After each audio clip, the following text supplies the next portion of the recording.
idade do leilão.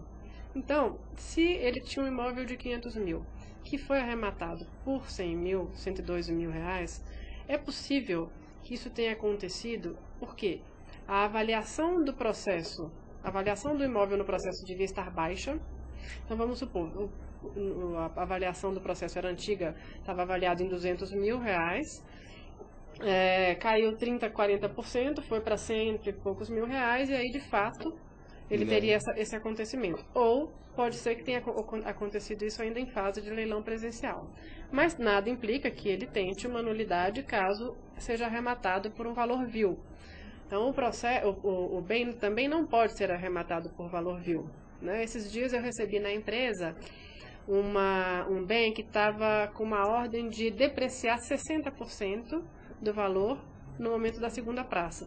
E nós mesmos recusamos para evitar a nulidade. Então a gente depreciou só os 40%, que é o permitido por lei. Ele informou aqui que o imóvel dele não foi a leilão, agora ele esclareceu. Ah, bom. Não foi a leilão. Então, geralmente é nessa margem de 30%, né? 30% a 40% no máximo, dependendo do valor do bem. Se for um bem mais difícil de arrematar, chega nos 40%. Até 50% às vezes se torna viável, mas de fato, gente, se vocês acompanharem a maioria dos leilões realizados, e no próprio site da LUT tem uma série de leilões que já aconteceram para vocês visualizarem, eles sempre têm uma arrematação por um valor bem maior do que o valor que foi para a segunda praça. Porque tem sempre um investidor de olho, porque tem sempre o próprio dono do imóvel às vezes interessado. E isso realmente veio a trazer aí uma movimentação muito grande no judiciário, favorável, tanto aos advogados para finalizar o processo, quanto aos juízes. Agora, a Luciana, internauta, né, está assistindo o programa, pergunta: pessoa jurídica pode arrematar? Pessoa jurídica pode arrematar. Pode arrematar, não tem problema nenhum. Pode se cadastrar no site da LUT. Cadastra com o quê? Com CNPJ? Cadastra com CNPJ. Quando você faz o cadastro, é checada toda a sua estrutura de viabilidade de arrematação de um bem. Tá? Então tem todas as checagens dos órgãos de crédito e tudo mais. Você se cadastra e depois você se habilita. Até para que a gente possa evitar arremates sem pagamento, né? Senão as pessoas arrematam e não pagam, não resolve. Agora, doutora, não querendo, desculpa, né? Até cortei de certa forma, mas me veio à mente a questão dos riscos. Quais os riscos? De se arrematar um bem em leilão? Isso.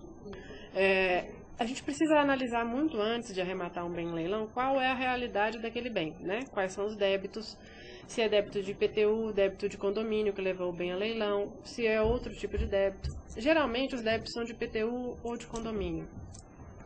Quando você arremata um bem em leilão, olha só que interessante, Leopoldo, trata-se de uma aquisição originária.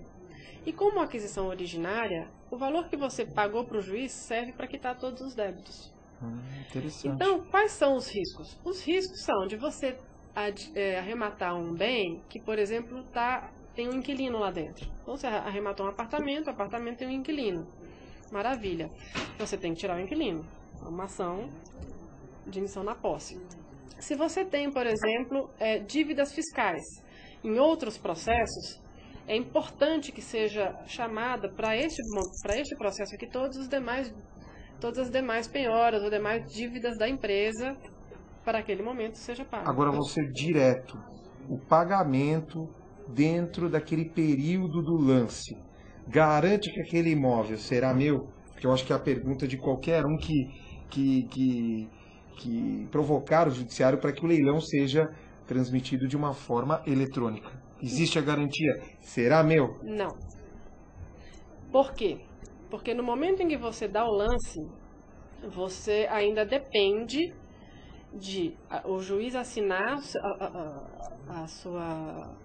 o seu lance e ele abre prazo de 5 dias para que a outra parte faça os possíveis embargos.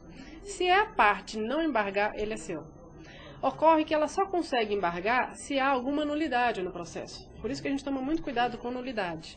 Então, dos casos que a gente tem na LUT, hoje, apenas um foi embargado. Então, 98% de chance de o bem ser seu. Eu não posso afirmar que será. Tudo indica que sim, e a gente torce para que aconteça tudo certinho. Mas se houver uma nulidade no processo, pode ser que haja os embargos, e o juiz aí te dá a opção de pegar o seu dinheiro de volta ou de continuar na briga para poder ver se você quer ali esperar os embargos ou não, tá certo? Agora eu vou pensar em uma manobra, sob o ponto de vista judicial, uma manobra lícita, eu diria, né? Digamos que, por exemplo, o telespectador tem um imóvel, esse imóvel ele tenha sido, digamos que ele é inquilino, né? Ele tem um inquilino no caso. Eu vou colocar da seguinte forma, digamos que esse imóvel tenha sido dado em garantia, né? Numa locação, por exemplo. Ele não pagou, é inquilino do imóvel, não pagou, e aquele imóvel dado em garantia, ele vai ser executado para pagar a dívida. Esse imóvel vai para um procedimento de execução e é realizada a prazo. Só que muitas vezes, aquele imóvel dado em garantia é o imóvel da tia, é o imóvel do primo, é um imóvel, é um bem, na verdade, que não diria que ele é de família, mas é de alguém da família. E é claro que aquele que não pagou a dívida não gostaria que aquele ente familiar perdesse aquele imóvel que foi dado em garantia. Esse imóvel vai a leilão, vamos dizer, para que seja garantida aquela execução. Aí eu diria, para aquele devedor que gostaria de saldar, que gostaria de pagar a dívida, né, mas de uma forma dentro da execução, mas eu diria dentro do procedimento envolvendo o leilão eletrônico. Uhum. Ele também se cadastra, ele poderia se cadastrar e de repente arrematar esse bem por um valor menor do que aquele avaliado pelo perito. Esse imóvel vai ser avaliado por um perito judicial, vai ser colocado dentro do procedimento de leilão eletrônico através do advogado ou do juiz e ele pode arrematar esse bem. Ou seja, ele vai se cadastrar e pode arrematar esse bem por um valor estimado aí em 30% a menos do que aquele bem vale, é isso? Pode acontecer. Até para recuperar aquela casa do parente, aquela casa dada em garantia, é isso ou não? Pode acontecer, não é uma situação difícil. O que acontece, na maioria das vezes, é que o valor da dívida é bem menor do que o valor penhorado, né? Então, por exemplo, para que ele vai fazer isso se de fato a dívida dele é 50 mil e o imóvel vale 200 mil? Então é melhor ele pagar a dívida através de um acordo antes no judiciário.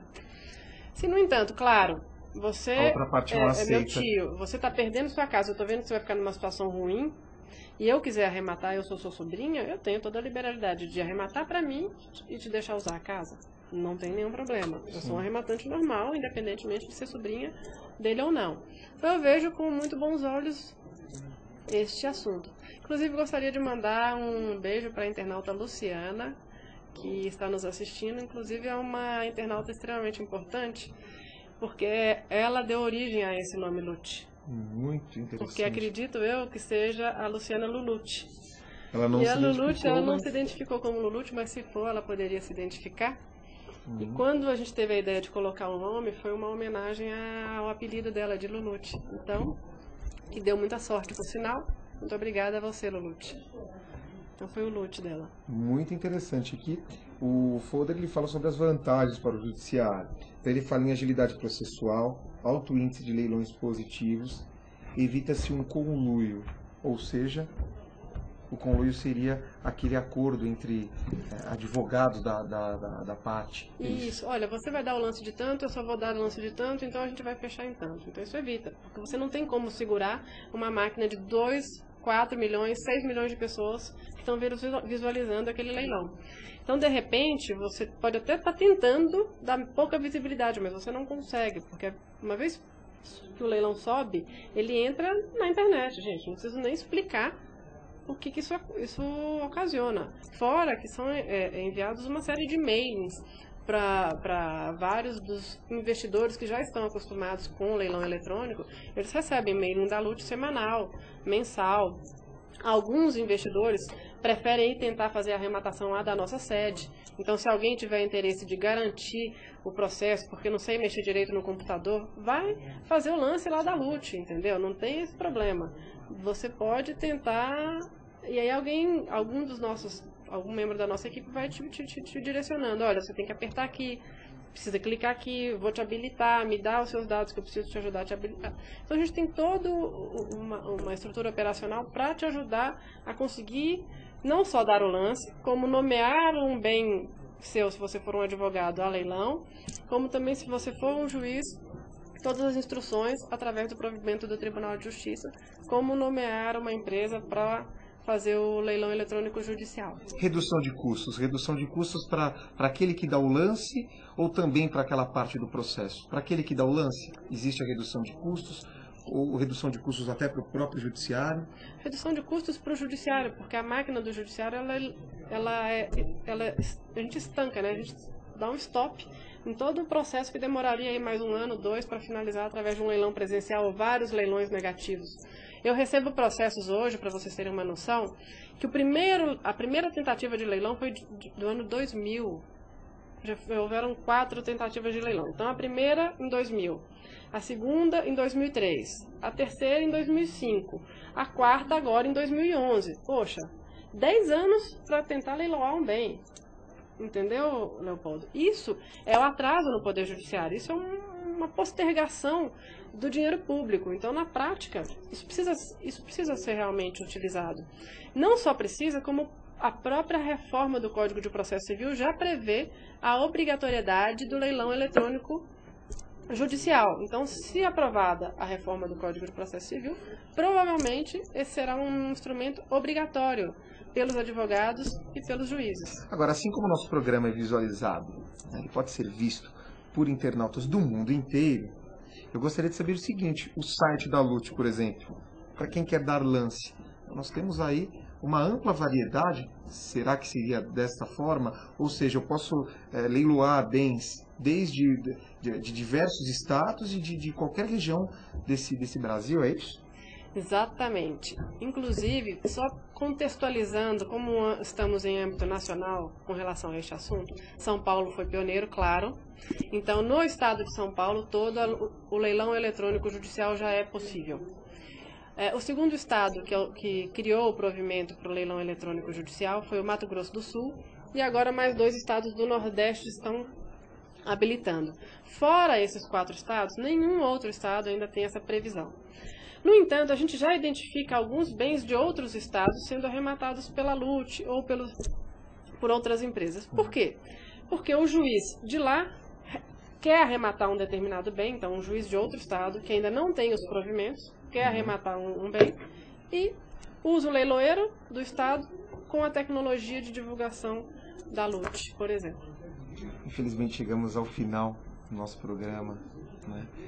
Tema extremamente importante, eu acho que um tema extremamente afinado com a nossa realidade hoje, né? Gostamos muito de recebê-la aqui como convidada, a doutora Fabiana, que já esteve no programa Questão de Justiça outras vezes. Registro aqui saudações do apresentador Walter Siglioni, que não está presente hoje, mas através aqui do nosso canal direto, ele enviou saudações à doutora Fabiana, né? E desejou muita sorte nesse trabalho envolvendo esse chamado uso de tecnologia, né, nos leilões eletrônicos. Seja sempre bem-vindo aqui ao programa Questão de Justiça, doutora Fabiana.